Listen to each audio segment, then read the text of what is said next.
हर चंद साल बाद हमें एक जुमला सुनने को मिलता है कि ये कंट्री अब दुनिया के पीस के लिए खतरा बन चुकी है। इस वक्त वो कंट्री ईरान है। हेडलाइंस लाउड हैं, उनमें यूज होने वाली लैंग्वेज ड्रामेटिक है और मिलिट्री एक्शन के लिए प्रेशर आहिस्ता आहिस्ता बिल्ड हो रहा है। लेकिन इससे पहले कि हम यूएस के इस नैरेटिव को एक्सेप्ट करें, हमें एक सिंपल सवाल पूछना चाहिए कि यही टैक्टिक्स पहले इराक, लीबिया और भी बहुत सी कंट्रीज में यूज हो चुके हैं और जिस पीस के लिए ये सब कुछ कर रहे हैं, क्या वहाँ कभी पीस आया?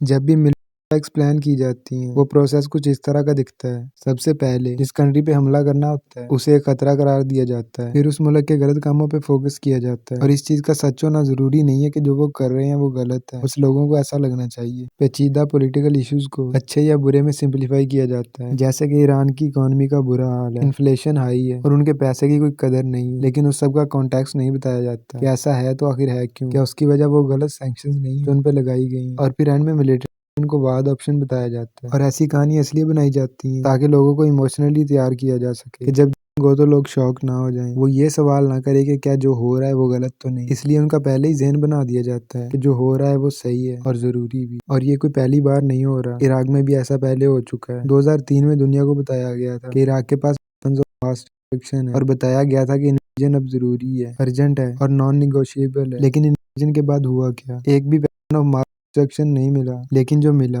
वो 1 मिलियन से ज्यादा डेथ्स थी, एक बर्बाद इराक था और IS जैसे ग्रुप्स का तलू होना था। बाकी उस ग्रुप को किसने बनाया ये भी सबको पता है, लेकिन खैर उस इंडियन से इराक एक अच्छे भले मुल्क से एक जोन में बदल गया। लेकिन इस सब के बाद भी, सबको हर चीज पता चलने के बाद भी उन लोगों को कोई सजा नहीं मिली जो इसके जिम्मेदार थे। तो इसलिए आज जब तुम ईरान के लिए सेम चीजें ही सुन रहे हो तो शायद लोगों को कल आ जानी चाहिए कि उन अल्फाज में कितनी सच्चाई है। बाकी इराक के अलावा लीबिया में भी सेम ही हुआ था। नेटो की मदाखलत को ह्यूमैनिटेरियन मिशन कहा गया था। हमें बताया गया था कि वो सब कुछ सिविलियंस की हिफाजत के लिए किया जा रहा है। गद्दाफी को हटाया गया था, गवर्नमेंट कोलैप्स कर गई और लीबिया का क्या बना? वो एक फेयर स्टेट बन गई, ह्यूमन का हब बनी और इराक की तरह एक जोन। गए तो वो बचाने थे, लेकिन जब वो वापस तो कंट्री के हालात पहले से भी बुरे हो गए और वो मुल्क कभी रिकवर नहीं कर पाया। तो पैटर्न क्लियर है इधर। खुद को मोरालिटी प्लीज समझने वालों ने कभी किसी सोसाइटी को फिक्स नहीं किया, क्योंकि शायद वो करना ही नहीं चाहते थे। लेकिन पता नहीं क्यों जिस कंट्री को भी यूएस फिक्स करने जाता है उनके पास ऑयल बहुत होता है या फिर कोई ऐसी चीज जिससे बहुत सा पैसा बन सके। लेकिन इस बात शायद थोड़ी अलग है। ईरान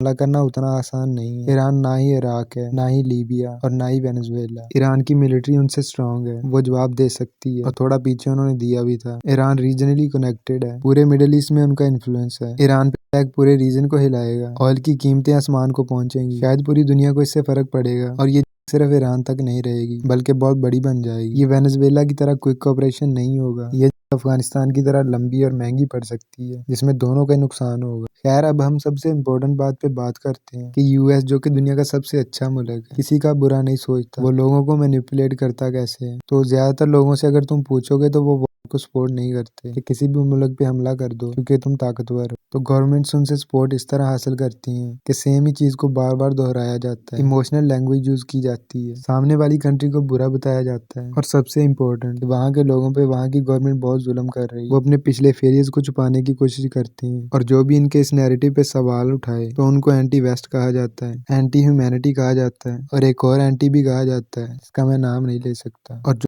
इनको सपोर्ट ना करे उसे एंटी गवर्नमेंट कहा जाता है। लेकिन ऐसे जो माल के लिए की जाए उसे सपोर्ट ना करने का मतलब है इंसानों की जिंदगियों को सपोर्ट करना। इसका मतलब है हिस्ट्री से सबक सीखना, ना कि उसे रिपीट करना। अब इस सारी चीज का नतीजा ये है कि अगर मिलिट्री एक्शन वाकई अमन ला सकता तो इराक आज स्टेबल होता, लीबिया तरक्की कर रहा होता और अफगानिस्तान एक महफूज मुल्क होता। लेकिन वो सब नहीं है, जिनको एक सोल्यूशन की तरह बेचा जाता है, लेकिन असल में ये सिर्फ नए मसले पैदा करती है जो फिर बहुत सी नस्लों तक चलते हैं। हालात पहले से भी खराब हो जाते हैं, इसलिए किसी जंग को सपोर्ट करने से पहले हमें पूछना चाहिए कि इस जंग से फायदा किसे होगा और इस जंग से नुकसान किनका होगा। क्योंकि एक बार जब बम गिरने स्टार्ट हो गए तो वो पॉलिटिशियन नहीं होंगे जो सफर करेंगे, वो आम लोग होंगे, वो हम होंगे। और हिस्ट्री हमें इस बार खामोशी से वार्निंग नहीं दे रही, वो चिल्ला रही है। But you and the rest of the world are never going to know that because you keep happily lapping up those sugar-coated pearls of when they keep pouring down your throats.